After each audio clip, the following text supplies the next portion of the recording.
This is the brand new DJI OSMO Action 3, and since I have the GoPro Hero 11, I thought we would compare them. But first, let's see what the OSMO Action 3 can do.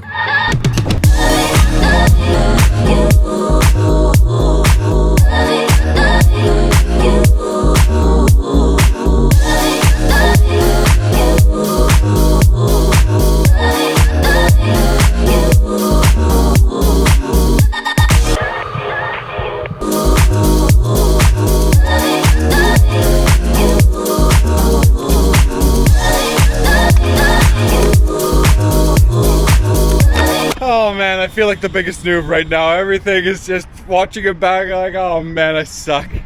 No, you don't. Look at mine. Okay, now I feel a little bit better. Always feels good. Ah, I'm going fast. Almost died. Didn't die. But I don't have very much time, so let's get to actually comparing the two cameras. We're gonna keep it simple because I have a lot of meetings today and I don't really want to bust myself. New skate park, you know? Yeah, okay, let's compare the two.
We are just getting all of the action cameras right now. Literally everybody is releasing. This is DJI's newest action camera, the OSMO Action 3, which from first use, it's really nice. They're continuing their magnetic mount system here, which I think is cool. I don't know how much of a difference it makes, at least in my workflow, but it's super stable. It's magnetic and has these little clips on the side, so you press on these to take it off. So it's kind of, I don't know. I think it's a good idea. I think it's a good thing, but I don't think it actually changes the way I use an action camera that much. This is really cool. This is the battery charging case. This I really like. You're never gonna lose your batteries and they're just nice and sleek stored in this little case. DJI does this kind of stuff really well. The OSMO Action is also quite a bit smaller. Here is the Hero 11 brand new, which for a lot of people doesn't make that big of a difference, but in certain situations it does make a big difference. For example, FPV, having a smaller camera means that you can fly longer, the battery lasts longer, and it just flies a little bit better. Putting these beefy GoPros on, for example, the DJI FPV, gets a little doesn't really like it that much because it's a little heavier, it's bigger, it doesn't fly so aerodynamically anymore. So yeah, size does matter. Just like with the new Hero 11, we also get a wider field of view now. They're calling it ultra wide on the OSMO Action 3. I really like having this super wide field of view. Now, we don't have as many different choices in field of view. With the GoPro, we still get super view and then the wide. So there's like one in between that you can choose. But I really like the hyper view on the GoPro and the ultra wide on the OSMO Action 3.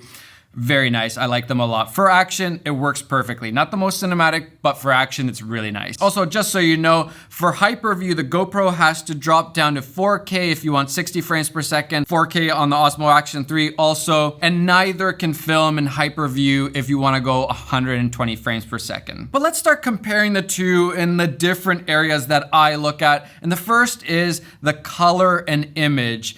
And after testing both, I feel like there's probably a little bit of like personal preference, but I do think the colors are better on the GoPro, especially with that 10-bit color. You're gonna be able to color grade the footage a lot better. Now, we are supposed to get 10-bit color on the Osmo Action 3 also, but that's coming later in a firmware, maybe in like October, could be later. But just comparing the footage, the GoPro feels like it has a little bit more detail. There's a big difference between sharpness and detail. I've said this before, but there's just a lot more detail. You can't just sharpen if there's no detail to be found. And I feel like on the GoPro, there's a lot more detail than on the Osmo Action. But again, there's a lot of personal preference there. Both look really nice, but I think the GoPro image is a little bit nicer. Body and size, okay, we already talked about it. The GoPro is definitely quite a bit bigger than the Osmo Action 3, which is a huge win for the Osmo Action. I also like the screens a little bit better on the Osmo Action 3. I don't know if it's just the Osmo Action because it's a little bit bigger, a little bit wider, it looks nicer. But it also seems just a little bit more responsive. Sometimes you swipe on the GoPro and it just doesn't quite work. So overall, I think the screens are a little bit better on the Osmo Action. Although on the front screen, I don't like the fact that the Osmo Action kind of like crops in, whereas the Hero kind of gives you the full view. I like the Hero much better and you get a little bit more information there. Overall, I would say just comparing the two, I think the Osmo Action 3 is a little bit nicer just because it's smaller. That's the biggest thing. Stabilization, both are really great. Like action cameras have gotten so good at stabilizing. The same with smartphones, iPhones, especially on that ultra wide. It's so good and it's really easy to stabilize when it's really wide. But comparing the two, I still think GoPro has a leg up on the stabilization, especially because you can film in that weird like 8x7, 4x3 and stick it into Real Steady. It's a program that stabilizes like no other, and now it's built in straight into the GoPro player, so it's really easy to use. I don't think you have to worry about stabilization too much with either, but that extra added stabilization that you get with GoPros and Real Steady, that's what really makes the difference, especially for FPV. But I think people should probably be using it for other things also, not just FPV. And both cameras have kind of like the horizon leveling, but the Osmo Action 3 can only do it to like 45 degrees, whereas the GoPro, you can literally flip it all the way around. Is that a new feature? I didn't know that GoPros could do that. I thought you could only do that with like the crazy lens mod that you have to put on there. You can literally spin this thing around and it just stays level. That's really impressive. So trippy that I'm literally spinning the GoPro all the way upside down and it's just staying the same. Imagine I filmed like this. Well, you can. With the new DJI OSMO GoPro. Mostly just the GoPro. Yeah, GoPro. Slow motion, both can do 120 frames per second in 4K, but then if we want 240 frames per second, the Hero 11 can do it in 2.7K, whereas on the Osmo Action 3, you only get 1080. So if you need the best slow motion, the GoPro has your back. Low light, this was maybe a little bit surprising, at least for me.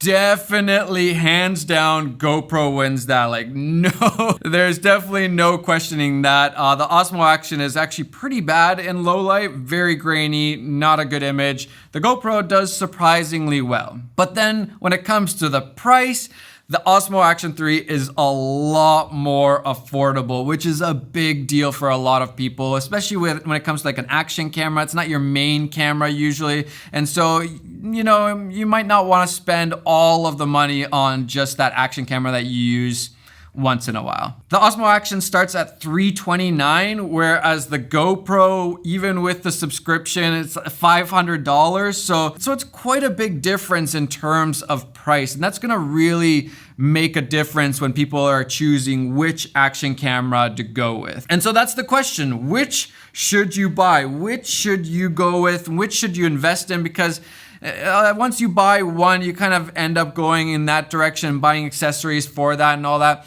I would say if you are an FPV enthusiast, 100% GoPro, no questions about it. If you can afford it, go GoPro. You basically have to go GoPro because you need that Real Steady.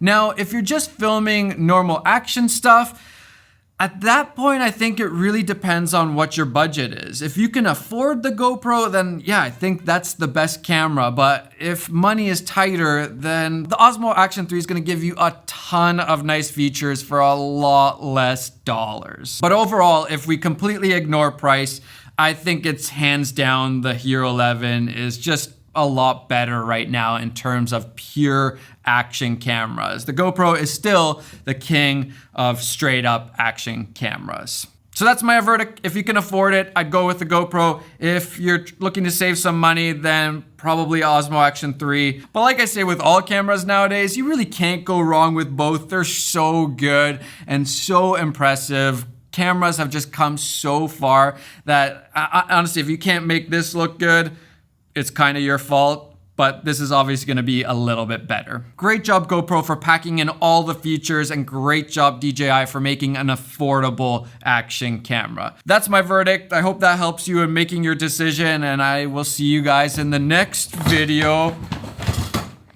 when we talk about this. Very excited. All right, see you.